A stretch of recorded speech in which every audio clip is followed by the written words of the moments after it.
Il s'agit d'une capture d'écran datant de la période d'après-crise d'un certain Eddy Guépier qui aujourd'hui est parfois invité sur nos chaînes de télévision.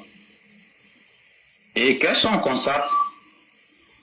Cette capture d'écran dans laquelle figure un commentaire relativement à la politique ivoirienne donne très froid dans le dos à travers des écrits d'une extrême gravité. Les écrits d'une extrême gravité, je n'ose même pas les prononcer ou même les relire si vous voulez. En tout état de cause, compte tenu de la gravité des écrits, on peut constater très facilement que, contrairement à ce que des gens pensent, les mentalités de tout ce que vous appelez Gore, ces dites mentalités n'ont pas changé et ces mentalités ne changeront pas maintenant. Le mal de la Côte d'Ivoire, il est très profond. Je le disais à tout moment. Aujourd'hui, si nous sommes toujours engagés dans la politique, et depuis hier, si nous l'avons toujours été, c'est parce que nous savons qu'en face, nous avons affaire à des démons, à des indigènes, à des gens sans cœur, sans foi, sans loi, à une catégorie de sauvages en réalité qui a pour seul objectif de toujours faire régner la terreur dans les esprits ivoiriens et de toujours saper la paix sociale à travers ce genre de comportement. Lorsqu'on a vu ces écrits, on peut comprendre très facilement pourquoi en 2006, notre très chère mère, la mère du président, a été exhumée malheureusement. Compte tenu de la gravité des écrits, même s'il s'avère que les écrits datent il y a de cela, si vous voulez, 14 ans même, ou bien 13 ans, mais je pense que l'individu en question mérite d'être convoqué par la justice pour venir donner ses explications sur ce que nous découvrons comme l'horreur, sinon une calamité qui vraiment n'est pas du tout bien à regarder ou bien à entendre. Aujourd'hui, nous continuons de sensibiliser, nous continuons de moraliser, nous continuons, comme vous le dites si bien, de conscientiser les esprits pour que les gens comprennent. Tout ce qui est gore, en réalité, c'est du nocif, c'est du poison. C'est vraiment quelque chose de très dangereux. Un homme avec un tel esprit, même s'il s'avère qu'il enseigne à l'université, en réalité, il ne changera pas. Et aujourd'hui, c'est l'occasion pour nous de demander que cet individu en question, Eddy Guépier, ne soit plus invité à une quelconque chaîne de télévision. C'est aussi cela, la triste réalité du terrain. Lorsqu'on voit que nos chaînes de télévision viennent à inviter des individus qui n'en valent pas la peine, nous pensons que c'est très dangereux. On ne peut pas ouvrir les portes de la télévision à des gens de peu de moralité ou bien à des gens qui peuvent nuire la quiétude des Ivoiriens ou bien qui peuvent saper la paix sociale. Nous pensons qu'il y a un problème. Un tel individu, même s'il vient se faire passer pour quelqu'un qui est bon, c'est parce qu'il a en face un pouvoir dont il sait qu'il n'a pas de marge de manœuvre pour faire du mal. Mais les choses restent très claires. Les choses restent très claires que ceux-là, s'ils ont la moindre possibilité, qu'est-ce qu'ils vont faire? C'est encore d'endeuiller les Ivoiriens. Donc, encore une fois, nous demandons deux choses. Premièrement, que Eddy Guépier en question soit convoqué par la justice pour venir s'expliquer sur cette capture d'écran. De deux, qu'il soit définitivement censuré sur les chaînes de télévision. D'autres personnes peuvent venir parler, mais nous ne voulons plus le voir sur un plateau télé. Je vous remercie. Merci infiniment, le concurrent, pour cette brillante et belle intervention, mais aussi interpellation. On pourrait partir peut-être sur le postulat que les télés qui l'invitent se trompent sans avoir fait une enquête de moralité sur les individus. Et c'est là que nous disons même que les médias ivoiriens ne nous aident pas à construire la moralité publique en Côte d'Ivoire. Parce qu'on invite n'importe qui. Et souvent, ce ne sont même pas les bonnes personnes. C'est comme si eux, là, dans leur recherche des personnes, là, c'est les mauvaises personnes, là, même qu'ils invitent. Et ils ne voient pas les bonnes personnes. Mais en réalité, Souniata, je vais vous dire que le mal est un peu plus profond. Ceux qui les invitent, là, sont eux-mêmes des gars. Ils se connaissent très bien. Ça, je vais vous dire cette vérité. On va enlever Eddy Guépié, mais il y aura encore quelqu'un d'autre qui va venir pire qu'Eddy Guépié. Parce que ceux-mêmes qui sont, ces personnes qui invitent ces gens-là, c'est justement le type de personnes qu'ils veulent. Pour dire, on sait ce que ces personnes étaient avant, et on va faire leur promotion dans les esprits. Les gens qui les connaissent se souviendront de ce qu'ils ont fait. Et c'est un message subliminal qui est lancé pour dire, nous sommes là et nous ne sommes pas encore morts. Sachez que les nazis n'étaient pas des chômeurs, hein. C'était des professeurs d'université, des savants, des intellectuels. Mais qui ont aidé cette machine du mal pour faire le mal que le monde connaît. Aujourd'hui, la Côte d'Ivoire s'amuse à un jeu très dangereux. N'importe qui passe sur les télévisions. On a l'impression que c'est un fait anodin. Non, mais il y a quelque chose de caché derrière.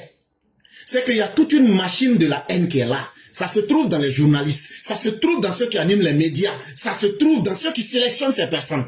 Sinon, comment comprendre que on a tout un enchaînement de personnes de basse moralité qui se retrouvent là, comme si c'était un hasard. Mais vous ne retrouvez pas quelqu'un qui, de par sa présence seul, fait l'unanimité pour dire que celui-là peut inspirer confiance. C'est très rare qu'on trouve ça sur les médias ivoiriens. Donc, à partir de ces constats, on comprend donc que la volonté même de ceux qui animent nos médias, c'est de ne pas présenter les bonnes valeurs, mais de maintenir un certain système. Aujourd'hui, ils sont faibles. Ils n'ont d'autre choix que de se cacher. Mais de façon subtile et subliminale, ils font comprendre qu'ils sont encore toujours parmi nous. Et malheureusement, c'est pourquoi nous avions depuis longtemps critiqué la justice. Mais aussi, les médias doivent servir d'instruments pour moraliser le public et le peuple. Malheureusement, le ministère de la Communication devrait faire beaucoup d'efforts dans ce sens. À dire aux télévisions qui sont en Côte d'Ivoire, toutes les personnes qui viennent, avant de les inviter ou même de faire quoi que ce soit, prenez le temps de vérifier que leur passé et leurs actes ne sont pas en confrontation de choc avec la bonne moralité publique. Une télé ou même des médias qui présentent trop de mauvaises personnes, dans cette société, on ne fera que produire aussi de mauvaises personnes. Quand vous vous imaginez que c'est un guêpier, c'est-à-dire un nid de guêpes, qui doit devenir un modèle. Quand c'est un Steve Biko, un milicien endurci qui doit devenir un modèle. Et qui passe à la télévision. Mais ne passe pas à la télévision qui le veut. Mais qu'est-ce que vous voulez installer dans les esprits? Qu'il faut ressembler à ces personnes que nous voyons dans nos familles, à la télévision. Et c'est très dangereux. Et je le répète. Aujourd'hui encore, on en a à s'interroger. Comment des savants, des intellectuels ont pu basculer dans le camp de Hitler pour commettre les atrocités du nazisme? Mais c'est justement ces mêmes comportements qui sont en train de se faire en Côte d'Ivoire. On se demande aujourd'hui, mais où sont les hommes intelligents? Les hommes intelligents, on ne les voit pas à la télé, on ne leur donne pas la parole, on les empêche subtilement. Mais on présente tout ce qui est de médiocre, tout ce qui est de gluant, tout ce qui est de visqueux, et tout ce qui est de, je dirais même, de poître dans notre société. Et demain, on veut s'étonner quand ces personnes, après les avoir installées dans nos esprits, quand ces personnes vont sortir pour dire faites ça, et que la société va aller le faire, on se surprend. Ben, c'est comme ça que le nazisme a eu les gens. C'est comme ça que les nazis ont eu les gens. Parce que la télévision, on se dit que c'est pas tout le monde qui y est. Mais quand on finit par habituer les esprits à un visage, Tout ce que cette personne-là dira, on prend ça dans nos habitudes. Aujourd'hui, la Steve Biko et l'individu dont tu parles là, ce nid de guêpes qui se fait appeler guépier, demain, qu'est-ce qu'ils vont... Ah non, c'est le monsieur qu'on voit à la télévision là, donc c'est pas n'importe qui. Et demain, on va se retrouver devant un grand malheur et on va jouer les surpris. Nous, on sait comment le mécanisme de la manipulation naît. Si peut-être beaucoup ne savent pas, nous, on sait comment manipuler les sociétés. Nous, on sait comment détruire les sociétés. Et donc là, tu ne peux pas détruire, tu ne peux pas savoir détruire sans savoir construire. Mais on a fait un choix. Et c'est notre rôle de vous interpeller pour vous dire, la Côte d'Ivoire est en train et a commis beaucoup d'erreurs pendant trop longtemps. Le fait de n'avoir pas, ils se sont laissés ruiser un moment, enroulés dans la farine de la réconciliation soi-disant. Mais de cette réconciliation, qu'est-ce qu'il en est résulté? Rien. C'était que de la manipulation dans un sens.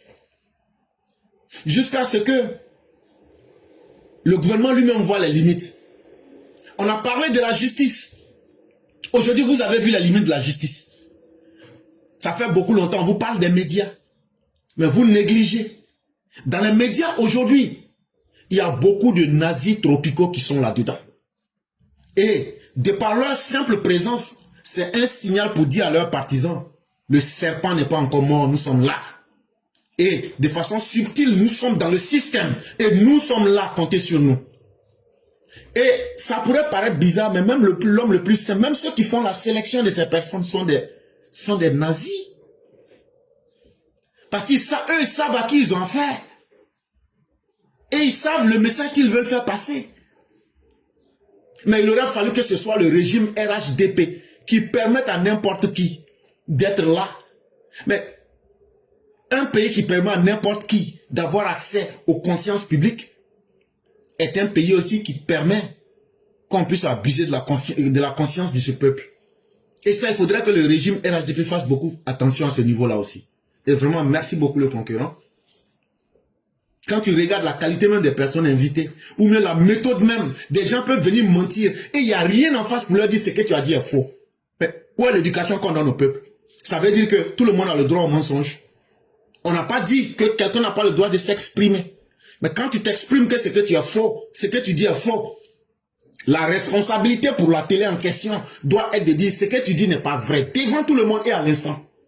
C'est ce qu'on appelle éduquer une masse. C'est ce qu'on appelle contraindre les intellectuels à user de leur cerveau pour niveler la société vers le haut, pour faire grandir l'homme. Mais les gens viennent, ils mentent. Les gens viennent, ils disent des choses qui ne tiennent pas. Des gens viennent, ils tiennent des discours creux. Et on laisse tout ça passer. Et on dévalue la vérité. On dévalorise la vérité. Et demain, on veut que nous ayons construit une société. Ça, je dis non. Les autres peuvent peut-être vouloir se tromper, mais moi, je dis qu'on ne construit pas une société de cette façon. Et c'est une erreur très grave du régime du RHDP. Ça, il faut être capable de le dire. Vraiment, merci beaucoup le concurrent. Et que la bonté de Dieu demeure en nous. Et ça ne doit pas se limiter seulement à ce guépier ou même à ces individus. Mais c'est tout un système derrière, dans les médias aujourd'hui, qu'il faut détruire. C'est très important. Et donc, merci à vous. Vraiment, merci beaucoup. Portez-vous bien et puis excellente émission à tout le monde. Je vous en souhaite autant.